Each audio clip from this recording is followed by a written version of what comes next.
భారతదేశం, పాకిస్తాన్ మధ్య పెరుగుతున్న ఉద్రిక్తతల కారణంగా ఐపీఎల్ రద్దు అయ్యే అవకాశం ఎక్కువగా కనిపిస్తుంది. సో మరికొద్ది నిమిషాల్లో దీనిపై ఒక ఫైనల్ డెసిషన్ రాబోతుంది, రద్దు అవుతుందని చెప్పి. సో భారత్ పాకిస్తాన్ మధ్య ఉద్రిక్తత చాలా పెరిగింది. ఆపరేషన్ సింధూర్ తర్వాత పాకిస్తాన్ ఉక్కిరి బిక్కిరి అవుతుంది. ఈ క్రమంలో వరుసగా అనేక దుర్మార్గపు చర్యలకు పాల్పడుతుంది పాకిస్తాన్. దీనికి తగిన సమాధానం భారత్ నుంచి అందుతోంది. బుధవారం పాకిస్తాన్ భారతదేశంలోని అనేక నగరాల్లో డ్రోన్ దాడులు నిర్వహించింది. అయితే భారతదేశం పాకిస్తాన్కు తగిన సమాధానం ఇచ్చి ఆ దేశ క్షిపణులను, డ్రోన్లను గాల్లోనే కూల్చేసింది. కానీ ఆ దాడి ప్రభావం ఐపీఎల్ పై కనిపించింది. ధర్మశాలలో Punjab Kings versus Delhi Capital మధ్య జరగాల్సిన ఐపీఎల్ మ్యాచ్ మధ్యలో రద్దు చేశారు. ఇటువంటి పరిస్థితిలో ఈ లీగ్ జరుగుతుందా లేదా, లేకపోతే వాయిదా పడుతుందా అనేది ఇప్పుడు అతిపెద్ద ప్రశ్నగా మారింది. ఇది కాకుండా బీసీసీఐ ముందు ఎలాంటి ఆప్షన్స్ ఉన్నాయి వివరంగా తెలుసుకుందాం. భారత్ పాకిస్తాన్ ఉద్రిక్త ఐపీఎల్ ను ప్రభావితం చేసింది నిజంగా. ఎందుకంటే జమ్మూ పఠాన్కోట్ లో వైమానిక దాడులు, హెచ్చరికల తర్వాత కింగ్స్ 11 పంజాబ్ ఇంకా ఢిల్లీ వర్సెస్ క్యాపిటల్ మధ్యలో ఆ మ్యాచ్ మధ్యలో రద్దు చేశారు. అదే సమయంలో మే 11న ధర్మశాలలో జరగాల్సిన మ్యాచ్ ను ఇప్పటికే వేరే వేదికకు తరలించారు. కానీ రెండు దేశాల మధ్య ఉద్రిక్త పరిస్థితులు నెలకొన్నాయి. సో ఇలాంటి పరిస్థితుల్లో బీసీసీఐ ఒక అత్యవసర సమావేశం ఏర్పాటు చేసింది. సో ఇప్పటికే ఆ మీటింగ్ జరుగుతుంది. మరికొద్ది సేపట్లో డెసిషన్ వస్తుంది.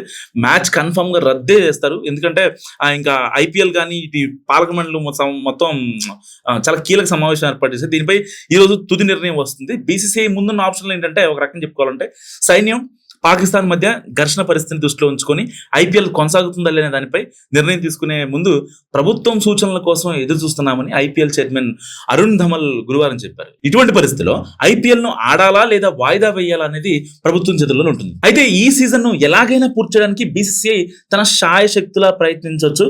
లేకపోతే అతనికి ముందు ఖాళీ కిటికీ దొరకడం కూడా చాలా కష్టం అవుతుంది. ఎందుకంటే మార్చి నుంచి మే వరకు మాత్రమే కీలక దేశాలు అంతర్జాతీయ క్రికెట్ ఆడవని అందరికీ తెలుసు. సో ఇలాంటి నేపథ్యంలో ఇటు అంటే ఐపీఎల్ అంటే చిన్న చిత్తకాయ వారం కాదు, చాలా పెద్ద పెద్ద దీంట్లో ఉన్నారు. ప్లేయర్స్ ఉంటారు, వచ్చే విజిటర్స్ ఉంటారు, ఆడియన్స్ ఉంటారు, ఇంకా ఆ ఐపీఎల్ క్యాబిన్ క్రూ ఉంటుంది, వాళ్ళ సపోర్టింగ్ స్టాఫ్ ఉంటారు. సో ఇంతమంది ప్రాణాలు రిస్క్ లో పెట్టి ఐపీఎల్ ఆడాలా వద్దా అనేది ప్రభుత్వం ఒక కీలక నిర్ణయం తీసుకుంటుంది. ఇప్పటికే బీసీసీఐ ఒక హై లెవెల్ మీటింగ్ జరుగుతుంది. ఇలాంటి టైంలో ఇప్పటికే కొన్ని ప్రతిపాదనలు పంపారు. ఎందుకంటే చాలా మంది ఇలాంటి నేపథ్యంలో విదేశాల నుంచి వచ్చే ఆటగాళ్ళు కూడా ఉంటారు కాబట్టి వాళ్ళ సేఫ్టీ మనకు చాలా ముఖ్యం. పొర్రపాటున ఎక్కడన్నా ఏదన్నా జరగరాంది జరిగితే తర్వాత బాధపడాల్సింది మనమే. సో దాని కాన్సిక్వెన్సెస్ మనకు లైఫ్ లాంగ్ మనం ఫేస్ చేయాల్సి ఉంటుంది. సో అలాంటి తప్పు ఎక్కడ జరగకూడదని అందరం ఆశిద్దాం. సో ఇలాంటి ప్రత్యేక పరిస్థితుల్లో అసలు ఐపీఎల్ జరుగుతుందా లేదా, మీరేమనుకుంటున్నారు కామెంట్ చేయండి.